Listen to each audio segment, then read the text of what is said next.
Nature or nurture? That is the age-old question pondered by mankind over the centuries. Are we a product of our parents' genetic code, or are we shaped and molded by the world around us? Does the environment we grew up in decide who we become, or are we mere automatons with the illusion of free will, our destiny decided the day we were born? Meet Elliot Rodger, a psychotic young man with a death wish. Born on the eve of July 24th, 1991 in London, England, the scion of a well-to-do family, Elliot was set to live a life of abundance and wealth.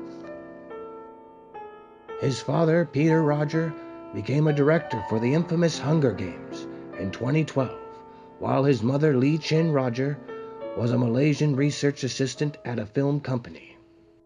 In the beginning, Elliot was like any other boy. However, as time went on, his family started to notice strange behavior. He would spend copious amounts of time alone. He was awkward and shy around other people. He had trouble building relationships. He hated his mother because of her Chinese heritage. Indeed, Elliot was angry about his biracial identity. He believed the Chinese part of him he received from his mother was inferior to the British part he inherited from his dad. As a child, he dyed his hair blonde because he thought people with blonde hair were more popular and superior to those with other hair colors. One time, Elliot angrily responded to an online post from an Asian man asking if wearing a certain shoe type would help him get white women, to which Elliot replied, "Shoes won't help you get any white girls. White girls are disgusted by you, silly little Asian. Full Asian men are disgustingly ugly, and white girls would never go for you. You're just butthurt that you were born as an Asian piece of shit, so you lash out by linking these fake pictures. You even admit that you wish you were half white.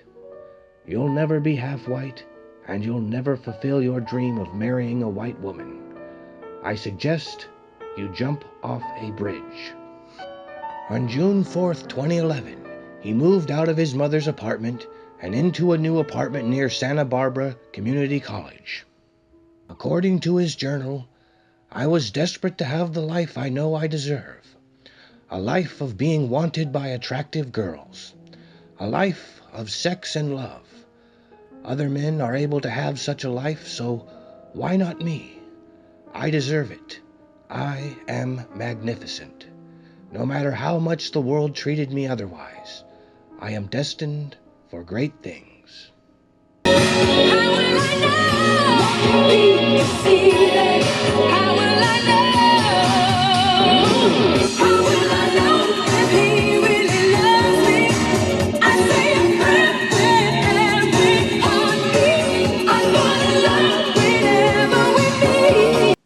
Hey, Elliot Rodger here. I put a lot of effort into dressing nice.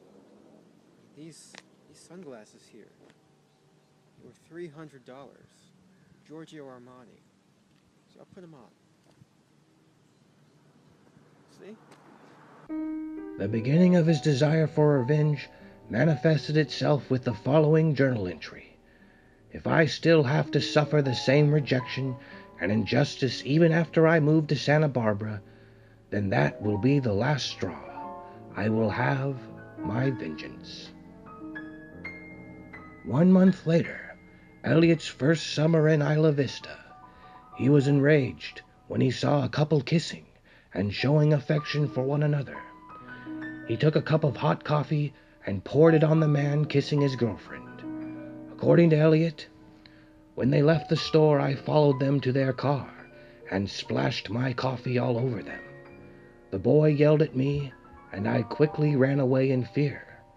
I had never struck back at my enemies before, and I felt a small sense of spiteful gratification for doing so. It was then that he realized he was capable of killing them. According to Elliot's journal, I wanted to kill them slowly, to strip the skins off their flesh. They deserve it. The males deserve it for taking the females away from me, and the females deserve it for choosing those males instead of me. 1 year later, Elliot attacked a group of popular college students playing kickball. He sprayed them with orange juice from a super soaker water gun. He would later write, "I wished I could spray boiling oil at the foul beasts. They deserve to die horrible, painful deaths just for the crime of enjoying a better life than me." In September 2012, Elliot trained himself in the art of marksmanship.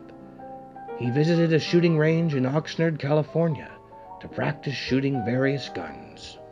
Finally, in December 2012, he bought a Glock 34 pistol in preparation for his day of retribution. This is my last video. It all has to come to this. Tomorrow is the day of retribution. The day in which I will have my revenge against humanity, against all of you. I've been through college for 2.5 years, more than that actually, and I'm still a virgin.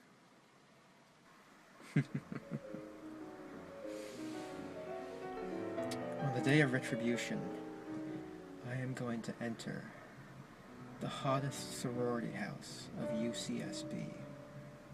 And I will slaughter every single spoiled, stuck-up, blonde slut I see inside there. Yes. After I've annihilated every single girl in the sorority house, I'll take to the streets of Isla Vista and slay every single person I see there. Humanity is a disgusting, wretched, depraved species. If I had it in my power, I would stop at nothing to reduce every single one of you to mountains of skulls and rivers of blood. In one of his final and most chilling journal entries, Elliot writes on page 131, "I will torture some of the good-looking people before I kill them, assuming that the good-looking ones had the best sex lives.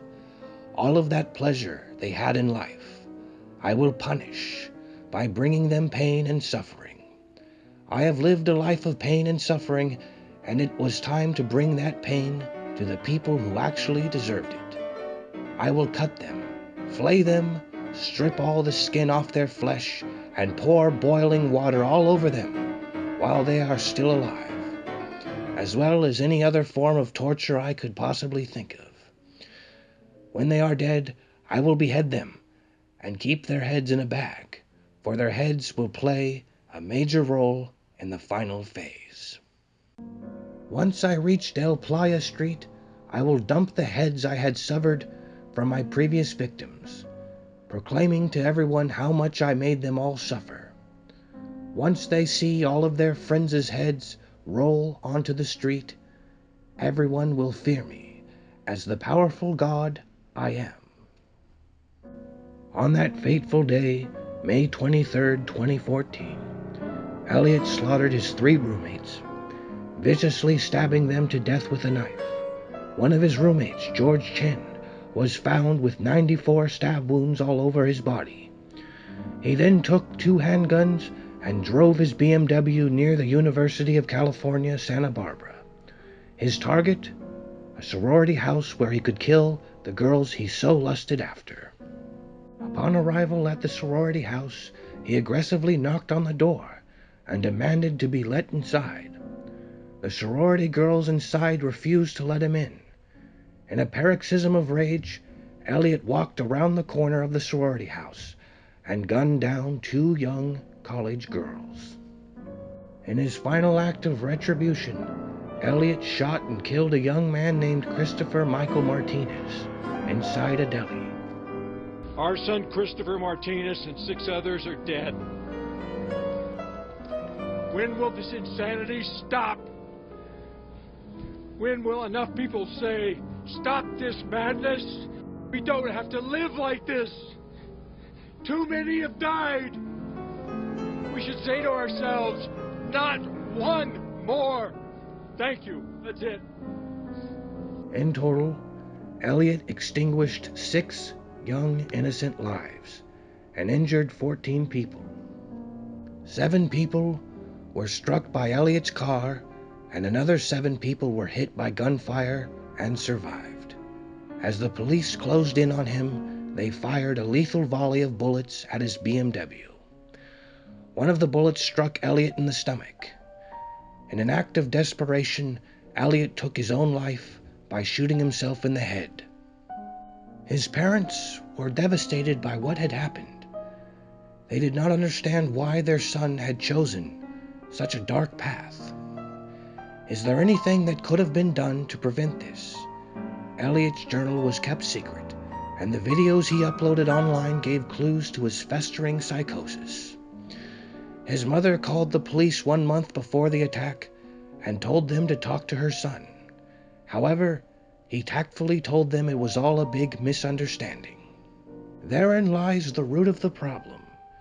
The signs and symptoms displayed by psychotic individuals like Elliot are often dismissed as eccentric behavior or minor delusions. Indeed, the police have no authority to stop someone unless a violent crime has been committed or is being planned out.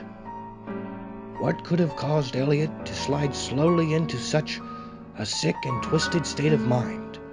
By all accounts, he had a good upbringing, one which most people would envy. The age-old question, nature or nurture? Was Elliot the result of flawed genetic code inherited from his parents?